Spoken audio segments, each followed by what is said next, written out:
El mundo cristiano celebra hoy el Día de la Resurrección. Jesucristo vive y reina para siempre, es nuestra declaración de fe.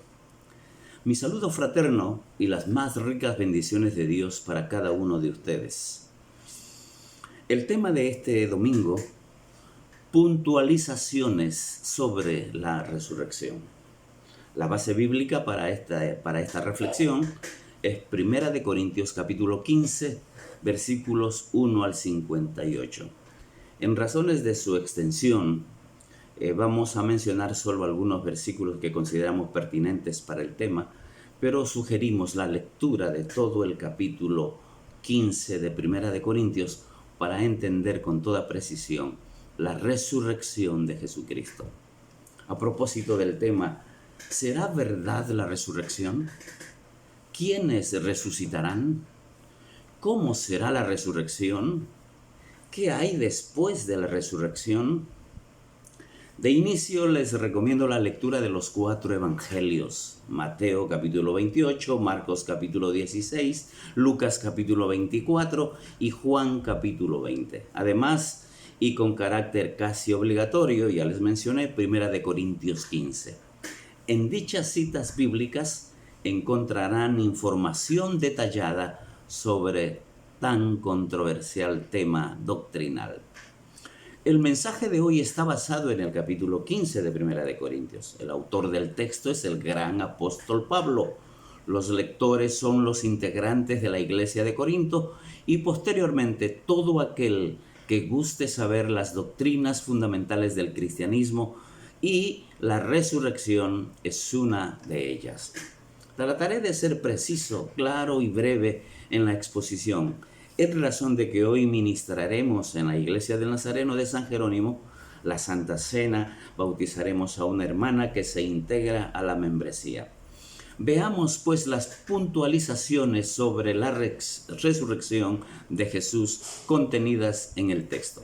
La primera puntualización: la resurrección de Jesús fue un evento conforme a las Escrituras. Versos 1 al 4. Esta declaración paulina confirma el valor profético del Antiguo Testamento. Isaías, profeta del Antiguo Testamento, visualiza el sacrificio de Jesús como de un cordero sacrificado para el perdón y liberación del pecado. Pueden leer Isaías 53 del 5 al 12. El salmista, en el capítulo 16 del 7 al 10, y el profeta Oseas, capítulo 6, versículo 2, aluden a la resurrección del Santo de Israel. Ambos escritores sugieren la resurrección como consecuencia de la liberación del pecado para la vida plena de quienes lo experimentan. La segunda puntualización: la resurrección de Jesús fue confirmada por sus seguidores. Versículos 5 al 11.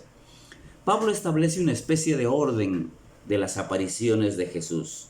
La lista inicia con Cefas, quien es Pedro, después 12 discípulos, después 500 hermanos, después se le apareció a Jacobo, después a todos los apóstoles, finalmente a él, Pablo, quien debido a su trayectoria de vida pasada y debido al encuentro con Jesús termina reconociendo: por la gracia de Dios soy lo que soy. Se justifica añadir a esta lista la aparición de primero a María Magdalena y a otras mujeres muy de mañana el día domingo, según lo testifican los evangelistas. Resulta prácticamente imposible negar la resurrección de Jesús al revisar las dos puntualizaciones anteriores. Sin embargo, hay quienes así lo declaran. Creo que se debe a problemas de corazón, de jamartía, de errar al blanco, de pecado. La tercera puntualización: si Cristo resucitó y es evidente, ¿por qué negar la resurrección? Versos 12 al 19. Pablo declara que si no hay resurrección de muertos, tampoco Cristo resucitó. Si Cristo no resucitó, vana es la predicación del Evangelio. Si Cristo no resucitó, vana es la fe cristiana. Si Cristo no resucitó, no hay solución al problema más grave de la humanidad, el pecado, la maldad. Si Cristo no resucitó, los cristianos somos los más dignos de conmiseración. Adiós cristianismo, adiós iglesias cristianas, adiós moral cristiana, adiós amor al prójimo, adiós justicia social, adiós valores, adiós a todo lo que se sustenta en el cristianismo. De verdad que si Cristo no resucitó, somos conmiserables en grado sumo. Así lo declara Pablo, para luego argumentar lo siguiente. La cuarta puntualización: la increencia no opaca la realidad histórica de la resurrección de Jesús. Versos 29 al 30. Repito, la increencia no opaca la realidad histórica de la resurrección de Jesús. La resurrección es una de las doctrinas atacadas por todo tipo de increencia. Sin embargo, la convicción de Pablo y de quienes somos discípulos de Cristo hace brotar de nuestro corazón: mas ahora Cristo ha resucitado, primicias de los que durmieron es hecho. Pablo añade argumentos. Si la muerte entró a la raza humana por un hombre, alude a Adán. Por un hombre, alude a Cristo, entró la resurrección. En Adán, todo ser humano muere. En Cristo seremos vivificados. Queridos hermanos y amigos, la resurrección es un hecho que la disfrutaremos en la segunda venida de Cristo. Entonces, en ese entonces, la muerte habrá dejado de ser. Sorbida es la muerte en victoria, son los términos que Pablo utiliza para consolidar nuestra fe en el Cristo resurrecto. La quinta puntualización explica la naturaleza de los resurrectos. Versículos 35 al 49. ¿Cómo resucitarán los muertos? ¿Con qué cuerpo vendrán? Los argumentos de Pablo para responder estas cuestiones son contundentes. Lo que se siembra en un conuco, en una chacra, en un terreno, debe morir primero para luego dar vida a una nueva planta.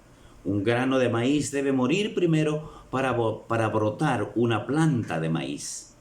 Pablo establece luego los contrastes entre diferentes cuerpos. Hay cuerpo de animal, de peces, de bestias, de aves. Hay cuerpo humano, hay cuerpo terrenal, hay cuerpo espiritual, cuerpo celestial. Pero una es la gloria de los celestiales, otra es la gloria de los terrenales. Además, argumenta Pablo en los versículos 42 al 49, que los voy a leer. Así también es la resurrección de los muertos. Se siembra en corrupción, resucitará en incorrupción. Se siembra en deshonra, resucitará en gloria. Se siembra en debilidad, resucitará en poder. Se siembra cuerpo animal, resucitará cuerpo espiritual. Hay cuerpo animal y hay cuerpo espiritual. Así también está escrito: fue hecho el primer hombre, Adán, alma viviente; el postrer Adán, Jesús, espíritu vivificante. Mas lo espiritual no es primero, sino lo animal, luego lo espiritual. El primer hombre es de la tierra, terrenal. El segundo hombre, que es el Señor, es del cielo. Cual el terrenal, también los terrenales. Y cual el celestial, tales también los celestiales. Y así como hemos traído la imagen del terrenal, traeremos también la imagen del celestial. La sexta puntualización tiene que ver con la transformación repentina de los vivientes durante la segunda venida del resurrecto Jesús. Versos 50 al 57. Pablo destaca que la carne y la sangre no pueden heredar el reino de Dios, ni la corrupción hereda la incorrupción. Por lo tanto, cuando Cristo venga, no todos estarán muertos, por lo que los vivientes serán transformados milagrosamente en un abrir y cerrar de ojos. Indudablemente sucederá un milagro poderoso de Dios para completar su obra redentora. Es de imperiosa necesidad que lo incorruptible se vista de incorrupción y que la mortalidad se vista de inmortalidad, al fin la muerte habrá dejado de ser. La séptima y última puntualización. La resurrección de Jesús desafía a los cristianos a mantener firmeza, constancia y crecimiento. Verso 58. Firmeza en nuestras convicciones cristianas, éticas, sociales, morales, de santidad. Constancia, sin perder el ritmo, mirando a Jesús, sin distracciones y menos flaqueando o dándole espacio a la debilidad. Crecimiento en la obra del Señor siempre, en pandemia y sin ella. Hay un planeta poblado de millones de seres humanos que necesitan conocer al Cristo resucitado. Concluimos. Cristo ha resucitado. No hay duda, las evidencias que la corroboran son muy explícitas en las puntualizaciones que hoy hemos hecho y que se encuentran registradas en la Biblia y la historia. La resurrección de Jesús hace del cristianismo la religión singular, única. Su profeta, rey, Mesías, vive para siempre. No está muerto como los profetas de otras religiones. Cristo vive y quiere morar en tu corazón. Permítele ingresar. Ábrele la puerta y vivirá por siempre en ti. Te concederá la bendición de vivir por la eternidad con Dios. Acéptale como tu Salvador personal, desde ahora y para siempre. Oremos. Bendito Dios y Padre nuestro, en el nombre de tu Hijo Jesucristo, el Cristo de la resurrección, nos acercamos a ti para suplicar tu gracia, tu misericordia, tu favor, tu perdón, y te rogamos que nos libres de nuestros pecados, que nos limpies de nuestro pecado, que perdones nuestro pecado, nos hagas nuevas criaturas, como sucedió con Nicodemo, como sucedió con el hijo pródigo, como sucedió con la mujer samaritana. Concédenos la vida plena que el Cristo resurrecto puede dar.